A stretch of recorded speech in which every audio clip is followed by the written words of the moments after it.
tudo bem? Vamos lá para mais uma aula de geografia? Então, nós vamos continuar o assunto da aula passada, que a gente já vinha falando sobre o processo de urbanização das cidades e, em contrapeso, o campo, as zonas rurais e essa diferença dos dois ambientes. Então, as cidades. Não existe uma definição global do que é cidade. Existe sim um consenso. Em vários países, eles levam em consideração o tamanho da população, o território e as influências econômicas que esse local exerce na sua região. Então hoje, lembrando também no mês de novembro, o mês da consciência negra, eu trouxe para vocês um trabalho do professor Sandro, que vocês já viram aqui, sobre a Enedina Alves, a primeira mulher negra do sul do país a se tornar engenheira, que escreveu o seu nome também na história do crescimento da nossa cidade. Então, acompanhem aí com atenção. Oi, eu sou o professor Sandro Luiz Fernandes, sou historiador, cientista social, pesquisador, faço pesquisa sobre o clube de negros em Guarapuava chamado Clube Rio Branco, faço pesquisa sobre a Enedina, e nessa Semana da Consciência Negra, eu penso que é fundamental a gente aproximar essa discussão da nossa realidade, dos negros que tiveram um papel social muito importante aqui em Curitiba. Por exemplo, falar da atriz Odelair Rodrigues, da poetisa Laura Santos, dos músicos Lápis, Saul Trompete, os 4 já falecidos. Também falar dos negros atuais que fazem diferença, o Café, o grafiteiro, na música a Michele Mara, Janine Matias e tantos outros negros importantes, seja ao longo da história para a construção de Curitiba, ou seja, atualmente. Lembrar, por exemplo, da fantástica Escola Colorado, escola de samba, que não existe mais, e também lembrar da atual Mocidade Azul, por exemplo, que é organizada por negros, maravilhosa aqui em Curitiba. Então, é claro que eu deixei, infelizmente, de fora muita gente, escolas de sambas importantes também aqui na capital, mas vamos centrar nossa discussão na Enedina Alves Marques. Quem foi Enedina Alves Marques? Foi uma mulher guerreira que conquistou muito espaço social e se tornou engenheira civil na Universidade do Paraná. Então vamos lá. A Enedina nasceu em Curitiba, dia 8 de janeiro de 1913. Filha da dona Duca, dona Virgília, e também do seu Paulo Marques. O seu Paulo Marques era um negro muito importante na época, era um militante envolvido na atividade sindical, política. Ele não conviveu com a Enedina quando criança. Ele separou da mãe da Enedina e a Enedina não teve muito contato com ele quando criança. Mas ela teve uma vida muito interessante, a Enedina, nessa infância dela. Por quê? A situação importante é que a mãe da Enedina trabalhava na casa da família Domingos Nascimento, esse casal da foto aí. E eles tinham uma filha da mesma idade da Enedina. Eles pagaram estudos para a menina, pagaram estudos para a Enedina para ela ter uma companhia, ir com a amiguinha na escola.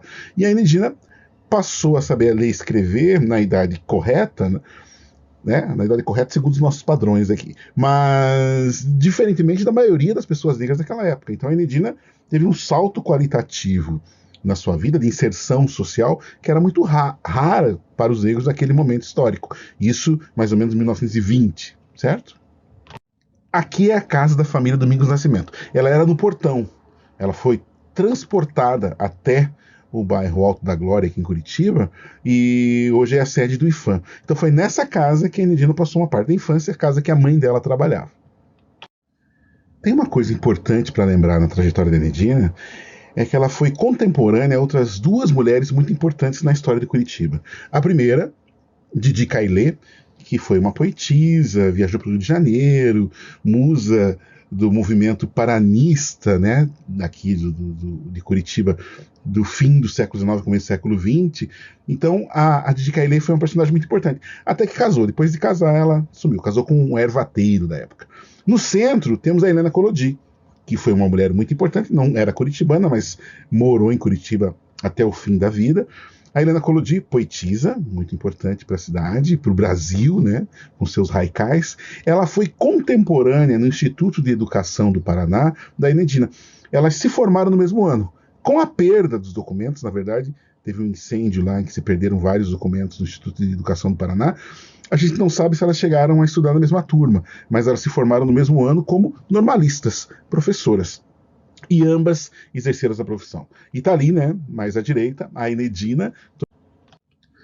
Aqui mais fotos da Enedina. Aqui na primeira, ela com a família Caron, a dona Eleni Caron está aqui, né, que dormiam no mesmo quarto, porque a Enedina, para facilitar os estudos dela, que morava lá no Portão, e naquela época o deslocamento era muito difícil na cidade, ela veio morar no Alto da 15, perto da Universidade Federal, hoje Federal do Paraná, na época só Universidade do Paraná, e ela morou na casa dos Caron, né?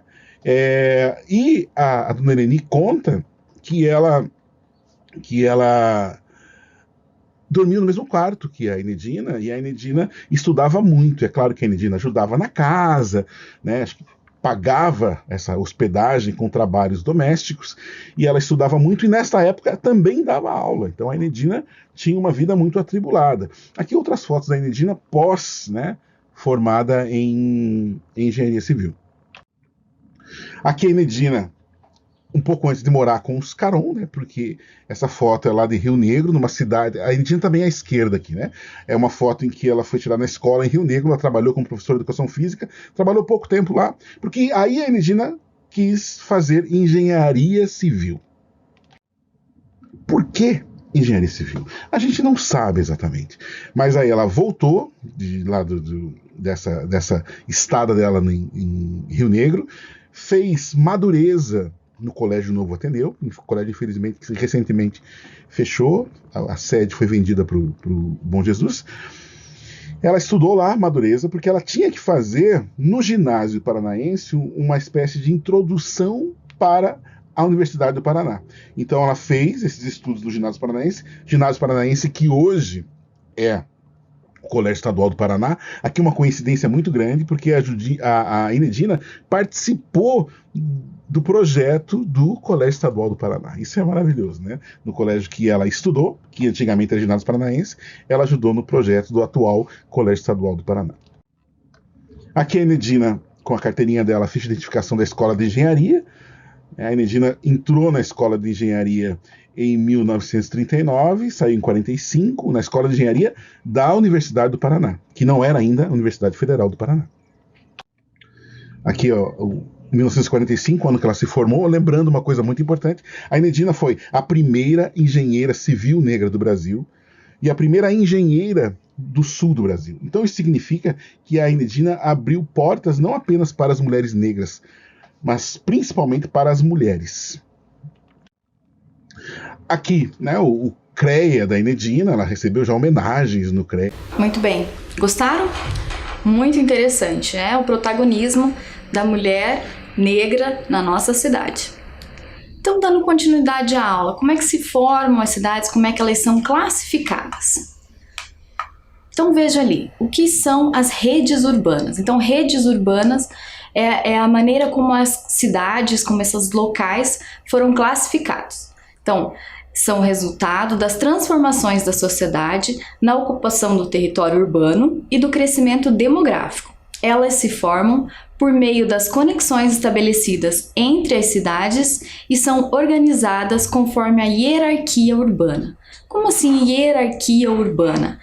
Hierarquia é o que vai definir a ordem, o que define uma metrópole internacional, uma metrópole nacional, uma metrópole regional, os centros menores, né, os centros regionais, as cidades menores e assim por diante. Então aqui nós vamos falar no nosso nível nacional. Quais são as metrópoles de maior influência no nosso país? Porto Alegre, no Rio Grande do Sul. Brasília, no Distrito Federal, obviamente por a sua localização, e a administração do país, o governo federal que se localiza lá. Belo Horizonte, em Minas Gerais, que historicamente vem sempre se apresentando nos ciclos econômicos e também crescendo cada vez mais, aumentando as oportunidades de emprego e influenciando as regiões ao seu redor. E Salvador. Curitiba também entra para as metrópoles nacionais. Então nós temos já quase mais que 10 cidades que compõem essas metrópoles nacionais. E as metrópoles regionais? Então são as cidades que influenciam as suas regiões nos diversos locais do país.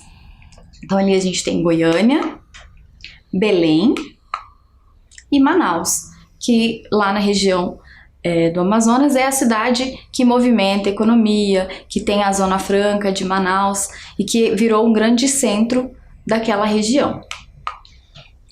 E agora vamos ver os centros regionais. Então, a gente vai cada vez diminuindo e aproximando as inter-relações. Aqui, a gente pensa sobre uma cidade que influencia no nosso estado, na nossa região sul, que é Ponta Grossa. Então ela já tem um protagonismo também, uma dimensão e um movimento que influencia a economia ali da região. Também é o local de migração de muitas pessoas que vêm da zona rural e não querem estar numa cidade tão grande quanto Curitiba, então ficam em Ponta Grossa.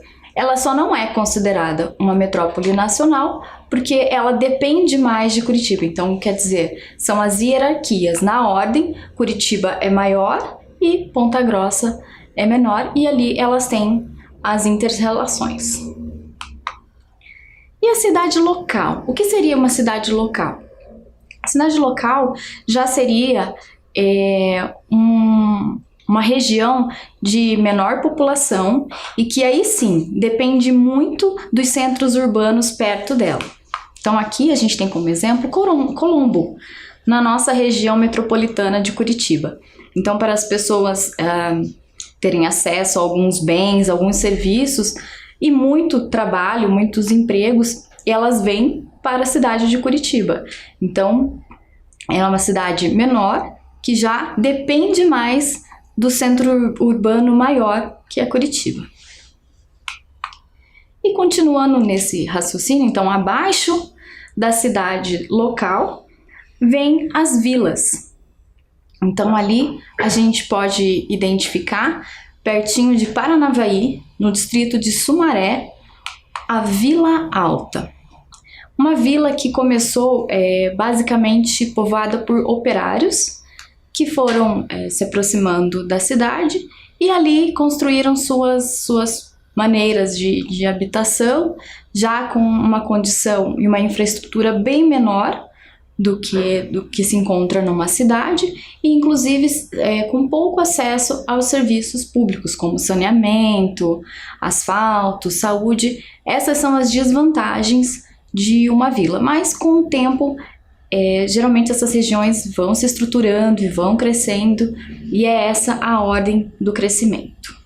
Então aqui, nessa imagem, a gente pode entender bem como é que funciona essa ordem. Então olha lá, a gente pode comparar que era um esquema clássico, que era adotado antigamente, que era metrópole nacional, regional, centro regional, cidade e vila. Hoje já a gente vê ali que a metrópole nacional ela está interligada em outras 3 regiões. A metrópole regional, o centro regional e a cidade local. Por que isso? A metrópole nacional vão ser centros muito importantes do ponto de vista econômico. Então, geralmente, essa metrópole tem ali mercados financeiros, bolsas de valores, que por isso vão influenciar no mercado e no desenvolvimento dessas outras regiões. Geralmente, as regiões menores estão ligadas ao cultivo e ao desenvolvimento agrícola e pecuário. E por último, a vila. Então, só para a gente entender essa organização. Mas então, com toda essa organização, Por que é importante a gente pensar em crescimento urbano e planejamento? Bom, como a gente já vinha falando também em outras aulas, a urbanização no Brasil aconteceu em grande escala num curto tempo, e isso não deixou espaço para que as cidades se estruturassem conforme a população ia necessitando. Então, a importância do planejamento faz toda a diferença de preparar a habitação, preparar as vias de locomoção dentro da cidade. Muitas vezes, isso depende muito também do poder público. Às vezes se investe muito em locomoção de via individual, em estradas e ruas, para carros, e não se investe em transporte público. Então, aí que existem as diferenças e vão surgindo os problemas dos grandes centros. Então, como é que as instituições, o IBGE, vão medir essa qualidade de vida nas cidades? Então, existem os indicadores. Então, um desses indicadores é a habitação. Então, se existe condições de habitação para essas pessoas e se a cidade pode planejar, receber e fornecer essas habitações. Mobilidade, como eu comentei, é muito importante para a cidade receber o título de cidade de qualidade de vida. É calculado o tempo que a pessoa leva de se locomover da sua casa até o centro da cidade, da sua casa até o trabalho, e tudo isso vai interferir como no tempo que ela leva no trânsito e na qualidade dos serviços que ela tem acesso. O saneamento básico. Curitiba já recebeu inclusive um prêmio de uma das poucas capitais com 100% de saneamento em 2011.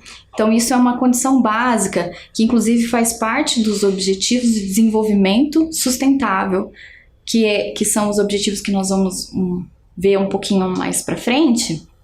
São os objetivos criados pela ONU em parceria com outras instituições e com os governos para melhorar as condições de vida das pessoas e combater esses problemas sociais e ambientais. Comunicação, então também hoje já é contado o acesso à internet, acesso a vias, né, de comunicação, ensino, tem também acesso ao trabalho. Então isso é muito importante, que como a gente já viu historicamente, o que aconteceu foi a população se dirigir toda para um local em busca de melhores condições e emprego, e com o tempo a cidade não conseguia empregar todas aquelas pessoas, e aí geram outros problemas. E o meio ambiente, o que está em xeque nesse século que nós vivemos, né? O meio ambiente hoje grita por soluções e atenção.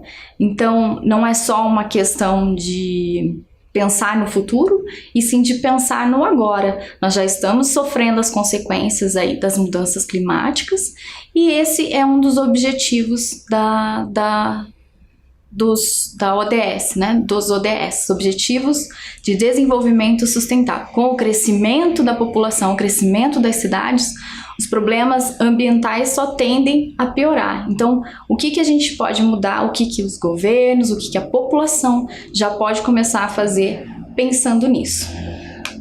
Então, explicando um pouquinho melhor sobre esses objetivos, eu vou deixar para vocês um vídeo que vai dizer o que é uma cidade sustentável.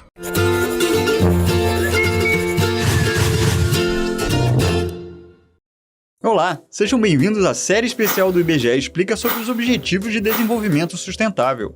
O assunto agora é o objetivo número 11, Cidades e Comunidades Sustentáveis. Para atingir esse objetivo, é preciso tornar as cidades e os assentamentos humanos inclusivos, seguros, resilientes e sustentáveis. O deslocamento da população das áreas rurais para as zonas urbanas é um fenômeno global que vai continuar crescendo nas próximas décadas. Em 2015, quase 4 bilhões de pessoas, 54% da população mundial, vivia em cidades. Em 2030, esse número chegará a 5 bilhões, 60% da população. Por isso, os problemas de transporte, habitação, poluição e resíduos precisam ser combatidos imediatamente com um planejamento urbano mais eficiente e a colaboração de todos os setores da sociedade. Em maio de 2017, havia 149 países desenvolvendo políticas nacionais de planejamento urbano.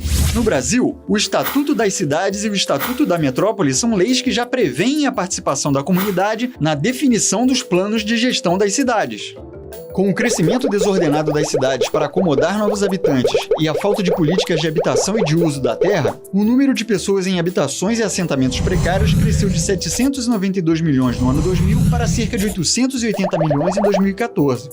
Uma cidade sem planejamento fica mais vulnerável a desastres naturais. Uma gestão deficiente dos resíduos sólidos aumenta o risco de inundações e das doenças causadas pela contaminação da água.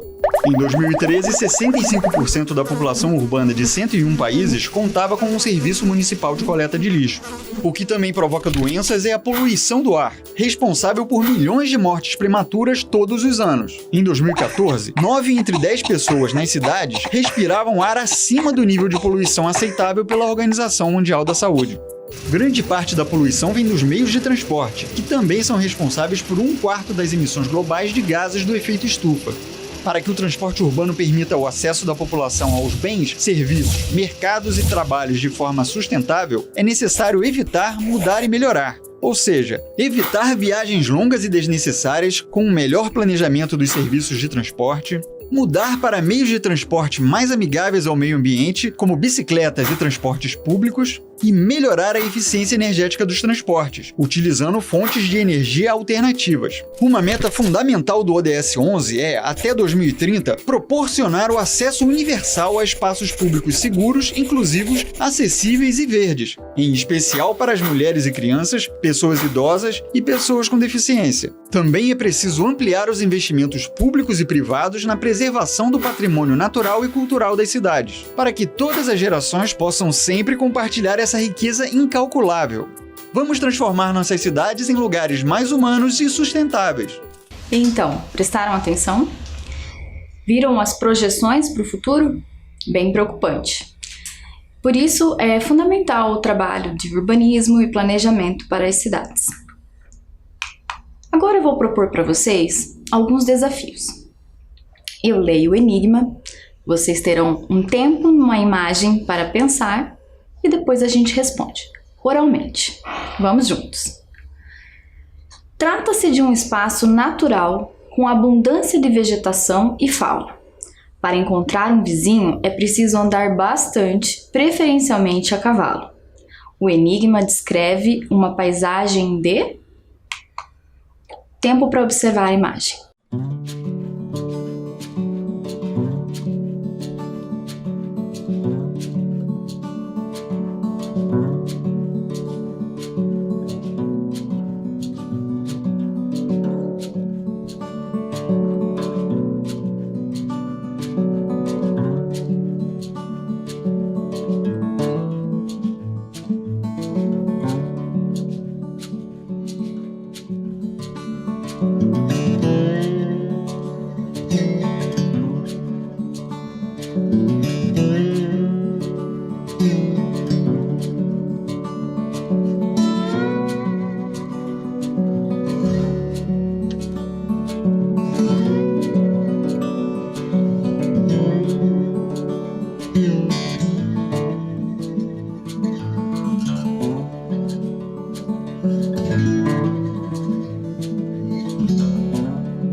Então, observaram? Simples de deduzir, né? Então ali, essa paisagem e essa descrição, eu estou falando do ambiente rural. Vamos para o próximo. um espaço ocupado por muitas famílias diferentes, mas cada um tem a sua privacidade, com habitações muito próximas umas das outras. Os principais meios de locomoção utilizados são ônibus e carros. Essa descrição é de uma paisagem. Observem a imagem.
Então, olha que diferença. Lá havia um campo, muita vegetação, dá até uma sensação de tranquilidade. Mas essa área aqui que eu mostrei para vocês revela uma paisagem urbana. Então, com muitos prédios, muitas casas, e a vegetação e os elementos naturais já não são tão visíveis. Então, agora também vou sugerir para vocês que a gente identifique, falando, os elementos visíveis que a gente pode identificar nessa diferença entre o meio urbano e o meio rural. Vejam lá, vegetação exuberante, então mais na área rural do que na urbana. Animais silvestres e domésticos, então muito mais evidente na área rural do que na urbana. Construções, aí se inverte. Na área rural bem menor, na área urbana muito mais. População também, a população menor na área rural, na urbana maior. Infraestrutura, estrada, rede elétrica e escola. Então, na área rural, a gente já colocou ali um mais ou menos. Por quê? Porque hoje a rede elétrica chega a quase todos os lugares, já temos muita região rural com escolas, com uma pequena infraestrutura ali para que as pessoas daquela região possam se sustentar, ter acesso aos suas primeiras necessidades, né, como mercado, atendimento de saúde, mas na região urbana esse acesso e essa rede, esses serviços são muito mais evidentes. Então, continuando, agora vamos questionar os elementos não visíveis. Então, pensando mais sobre o aspecto social. Olha lá, elementos da vida social. Quantidades de bem produzidos, quer dizer, de industrialização, de comércio, de acesso a produtos. Então, na zona rural, a gente colocou positivo e na urbana também. Por quê? Porque a zona rural também produz muitos bens, um bem mais voltado ao alimento, à agropecuária, mas é um bem de consumo que as pessoas precisam. Então, tanto a região urbana não viveria sem a rural, como a rural hoje já tem uma dificuldade de viver sem a região urbana. Então hoje já existe essa comunicação e essa troca frequente. Número de profissões. Também colocamos ali mais ou menos. Antes era mais limitado, era apenas o trabalho na lavoura. Hoje A agroindústria já levou muitos engenheiros, muitas máquinas, então cada vez mais profissionais são necessários, inclusive agora pensando nas questões ambientais, técnicos em meio ambiente, engenheiros florestais, são cada vez mais precisos nessa região. Então, mais ou menos a oferta de emprego na região rural já aumentou muito mais do que era antigamente, mas ainda é menor do que na região urbana. E a diversidade populacional. Então, a população rural, ela tem mais uma característica campestre que identifica essa população. Já na zona urbana, é uma diversidade muito maior. E, por último, mobilidade. Então, a mobilidade na área rural, ela é vista como menor, porque as distâncias são muito maiores, nem todo mundo tem acesso a carros, então precisa utilizar outros meios de transporte, e isso dificulta um pouquinho a velocidade que a pessoa vai chegar onde ela quer. E na área urbana, a gente já sabe, aí já temos um outro problema, que é o trânsito. Então agora, nós vamos começar com a nossa primeira atividade para registro. Olhem lá, quais são os indicativos na paisagem rural que permitem afirmar que há poucos tipos de atividades? Então você vai observar, mais uma vez, uma imagem que eu vou colocar para vocês e vai pensar que atividades que as pessoas podem desenvolver naquela área.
Então, observaram bem?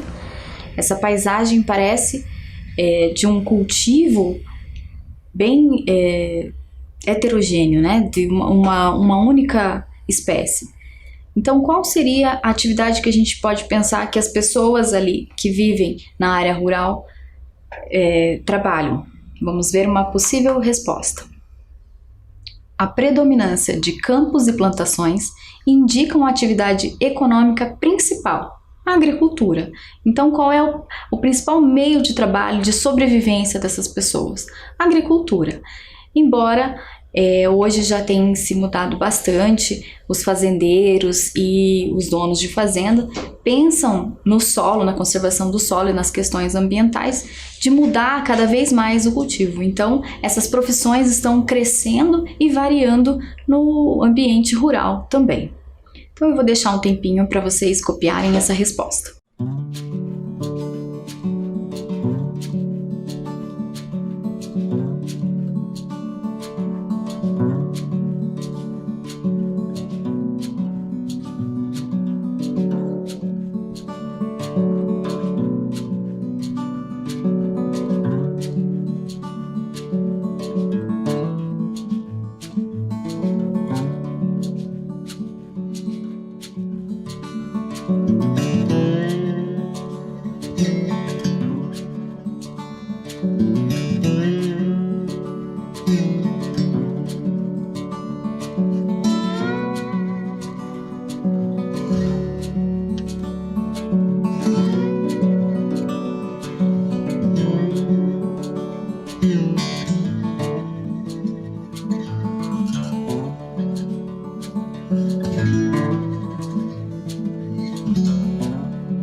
Ok?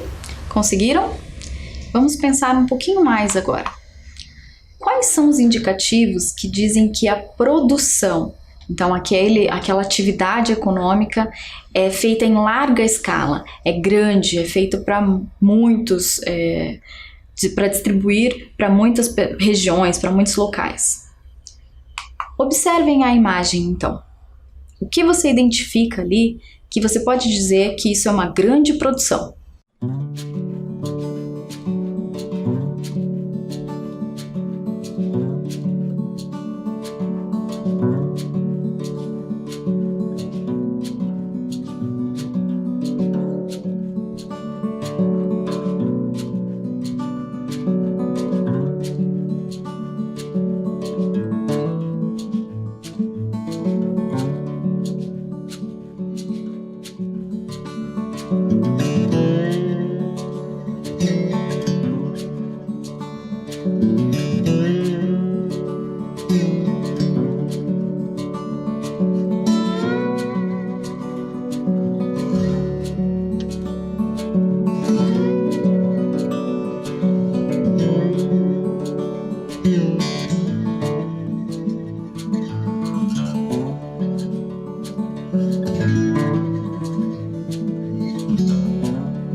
Então, observaram?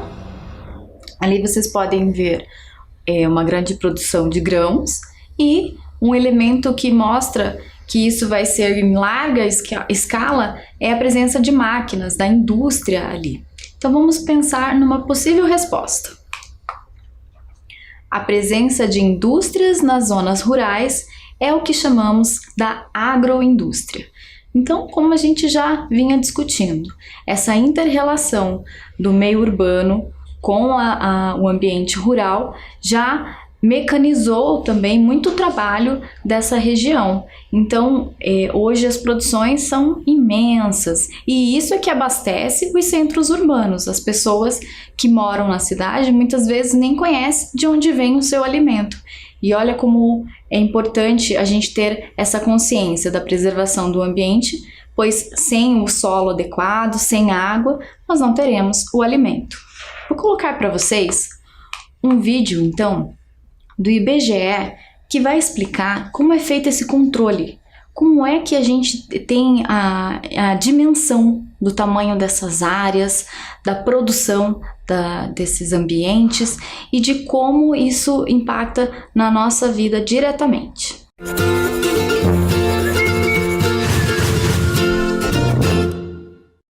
Olá, sejam bem-vindos ao IBGE Explica. Hoje o assunto é o Censo Agro. Muito se fala de censo. Quando se fala de IBGE, logo se pensa em censo. Mas o que é? Censo é o nome que se dá ao tipo de pesquisa estatística em que há o levantamento de dados importantes para a compreensão da realidade de todo um determinado universo. Por exemplo, no Censo Demográfico de 2010, o IBGE visitou todos os cerca de 58 milhões de domicílios espalhados por todo o Brasil. Em 2017, será realizado o Censo Agro. Nesse caso, são visitados todos os mais de 5 milhões de estabelecimentos agropecuários. Vamos definir o que é um estabelecimento agropecuário? É toda unidade de produção ou exploração dedicada a atividades agropecuárias, florestais e aquícolas, seja para venda ou subsistência, independentemente de seu tamanho ou de sua localização. Isto significa que o Censo Agro não se restringe a áreas rurais, pois estabelecimentos com essas características também estão presentes em perímetros urbanos. É a principal e mais completa investigação estatística sobre a estrutura e a produção agropecuária do país. Setor setor importantíssimo tanto em termos sociais quanto em econômicos. Para se ter uma ideia, o relatório Perspectivas Agrícolas 2015-2024, elaborado em conjunto pela FAO e OCDE, indica que o Brasil será, na próxima década, o maior exportador de alimentos do mundo. As perguntas do Censo Agro abrangem desde características do estabelecimento, da área e da produção, até aspectos relacionados ao próprio produtor e aos trabalhadores. São muitos dados pesquisados. Essas informações permitem avaliar a dinâmica e o nível de produção da atividade agropecuária brasileira, gerar estudos sobre a expansão das fronteiras agrícolas, compreender as transformações que resultam das inovações tecnológicas, além de enriquecer a produção de indicadores ambientais. Isto é particularmente importante no contexto dos Objetivos de Desenvolvimento Sustentável. Afinal, os resultados do Censo Agro são fundamentais e insubstituíveis para análises comparativas de indicadores agropecuários e ambientais entre os órgãos nacionais e internacionais, além de serem essenciais para avaliação de políticas públicas, estudos acadêmicos, desenvolvimento de projetos e decisões de investimentos públicos e privados. Seus resultados permitem ainda a análise de diversos recortes territoriais.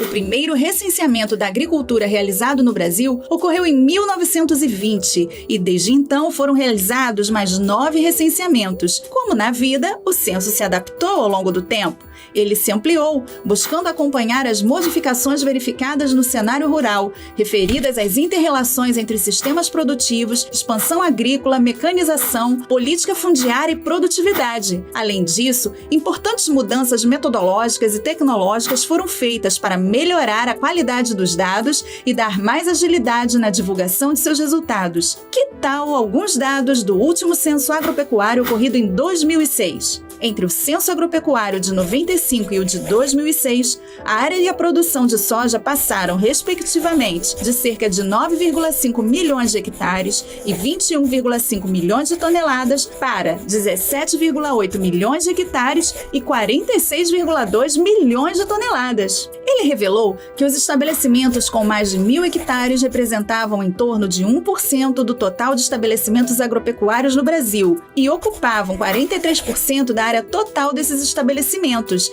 enquanto aqueles com menos de 10 hectares eram cerca de 47% do total e ocupavam apenas 2,7% da área. O Censo Agro de 2017 acontece a partir de outubro e vai até fevereiro. São mais de 27 mil pessoas envolvidas nessa mega operação. Se todos os envolvidos formassem uma cidade, ela teria uma população maior do que a de 4.286 dos 5.570 municípios existentes no Brasil. E se você é um produtor agropecuário, não deixe de receber bem o recenseador e responder corretamente as perguntas. Isso nos ajudará a retratar fielmente esse setor tão importante no nosso país. Então, assistiram? Viram que trabalhão que dá para fazer todo esse levantamento? Eu não sei se vocês observaram ali no trecho do vídeo, fala que a quantidade de pessoas que trabalham, que vão até essas áreas para fazer o levantamento dos dados, já formaria uma cidade. Então pensem nas imensidões, né, nas dimensões do nosso país. Então realmente levantar dados sobre a região rural é muito importante. A gente conhecer o nosso território e também pensar nas decisões políticas, nas decisões do futuro do nosso país. Então isso envolve a economia e o nosso abastecimento alimentar. Então é muito interessante e importante também a gente entender que a investigação do IBGE não é feita só na área rural, é feita na área urbana. Também é importante a gente receber os profissionais credenciados e responder as perguntas, porque é isso que vai resultar no retrato do nosso país. Então hoje a gente encerra por aqui. Eu vou deixar para vocês uma mensagem de pensamento com relação à água, às condições ambientais da nossa sociedade, e a aula que vem a gente volta a discutir. Foi muito bom estar com vocês e até a próxima.